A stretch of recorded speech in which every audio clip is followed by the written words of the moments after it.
Hi, I'm Ryan Mansky, curator for Battleship New Jersey Museum and Memorial.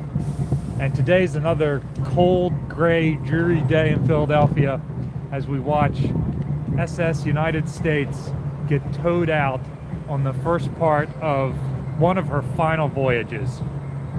Today she is starting a roughly 2-week trip from Philadelphia to Mobile, Alabama. You can just see her starting to back out of her berth right now. This trip is going to take about 2 weeks. She's going down to Mobile, Alabama, where she's going to be prepared to be turned into an artificial reef, and Okaloosa County, where she's going to be sunk, predicted it was going to take up to 18 months from when they acquired the ship in October. So that would be roughly April 2026,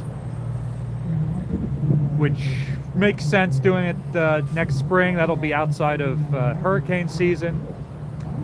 But in theory, they might get the job done quicker. They weren't entirely sure how soon after that happened the ship could be towed to Mobile. Of course, there have been some delays, weather-based, planning-based, but now she is finally moving. If you guys joined us a couple days ago, the end of last week, we saw her shift from this pier closer to us where all these trucks are parked, right across the way to the pier next to her. And today she is backing out into the channel.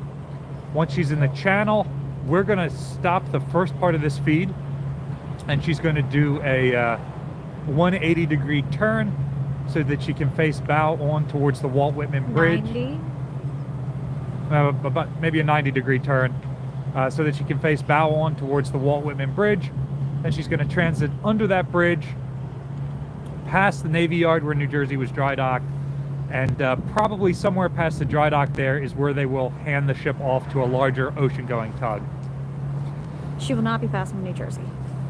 She is not going to be passing the battleship New Jersey. New Jersey is upriver from where she is. She's heading downriver towards the ocean. She's heading towards Dover, Delaware. You can see a chain hanging out of her hawse pipe at the very bow of the ship. That is likely the tow chain that they're going to pass to the ocean-going tug when they get her down there. In the meantime, these river tugs are going to have her, quote-unquote, on the hip. They're going to be tied up alongside the ship to provide propulsive power, and at the bow and stern to give her direction. But when they hand her off to the large ocean-going tug, the tug will be at her bow, pulling her astern. I suspect that chain is hung there ever since the last ocean-going tug brought her here to Philadelphia back in '96. Here we are nearly 30 years later, watching her get towed out.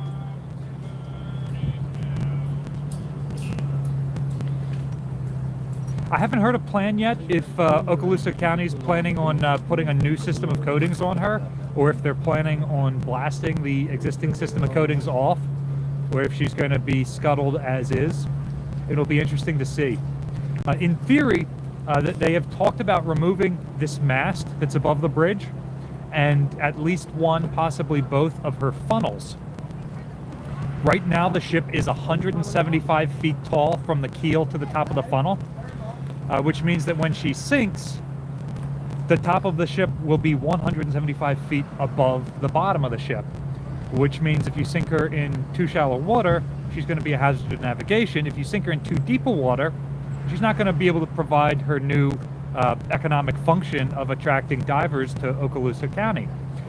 So by removing those tall standing features above the superstructure, it will allow them to sink her in shallower water, and it'll open up some relatively big passageways that may allow divers to get down to her really incredible engine rooms. Battleship New Jersey might be the fastest battleship ever built, but SS United States has somewhere around 30,000 horsepower more than the battleship. Both being narrower and longer and lighter displacement, she could definitely go faster than us back in the day.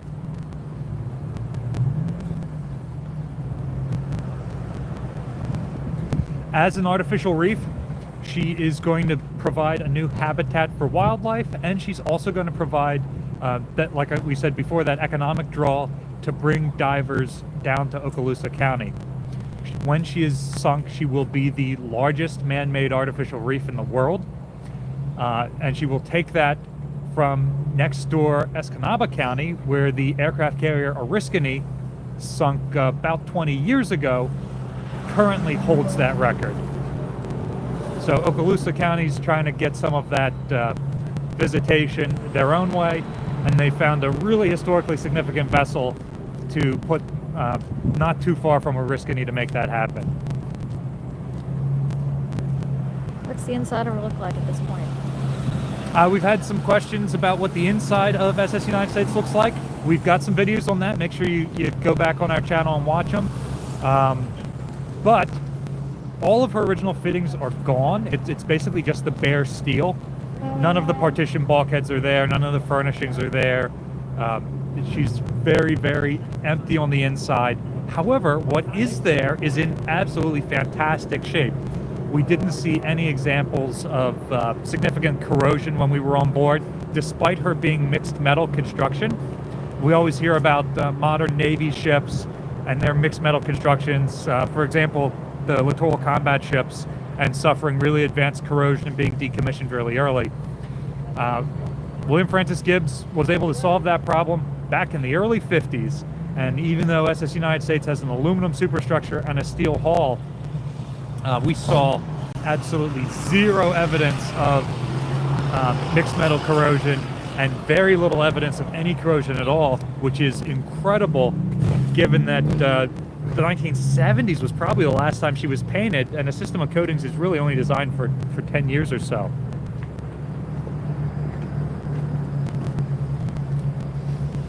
Yeah, we were very impressed by how she looked on the inside. She does still look incredibly derelict and abandoned, as you would expect from a vessel that's had all of her fittings stripped out. But I have been on operating museum ships that still have most of their fittings that have far more corrosion in their bilges and in some of their off the tore out spaces.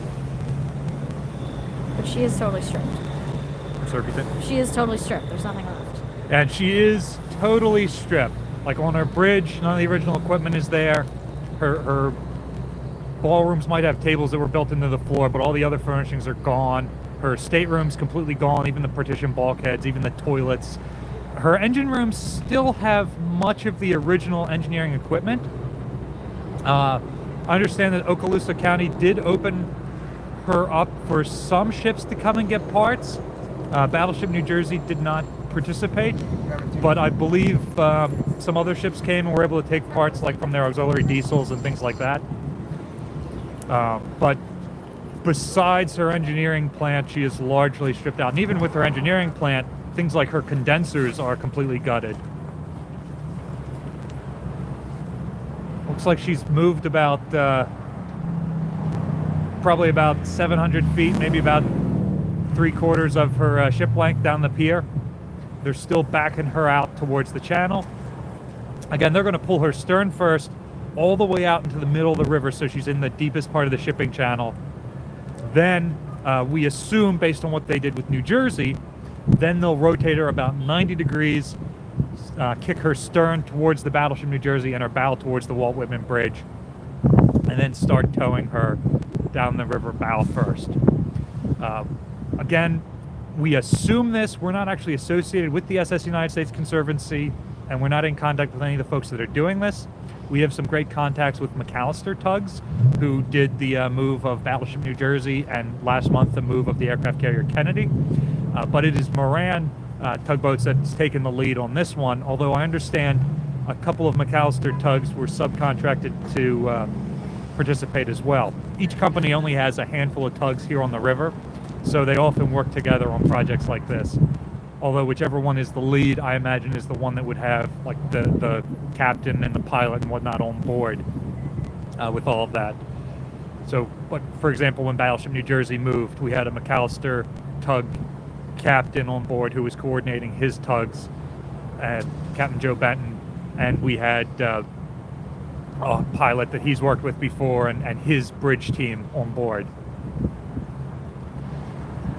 Again, once we see once we see SS United States disappear into the channel, we are going to shut down this part of the feed, and we're going to displace to another pier so we can watch her go under the bridge and down the river. We're expecting it to take probably 15 or 20 minutes when she's in the middle of the river for them to turn her around. They're likely going to take her under the bridge at extreme low tide. Again, she's about 175 feet tall. I'd guess she's drafting high 20s, maybe 30 feet. So she's just barely going to make it under the Walt Whitman Bridge at low tide. Walt Whitman Bridge has about 150 feet of clearance, and they're going to shut it down, which actually makes the span of the bridge raise about 5 feet when there isn't the weight of all those cars on it, which, good luck not thinking about that every time you cross a bridge for the rest of your life. That now lives in my brain rent-free. Well, now the ship is just about out of her pier and about to start this last major voyage. So thanks for tuning in for this first part, guys. We will see you again in probably less than a half hour. Talk to you later.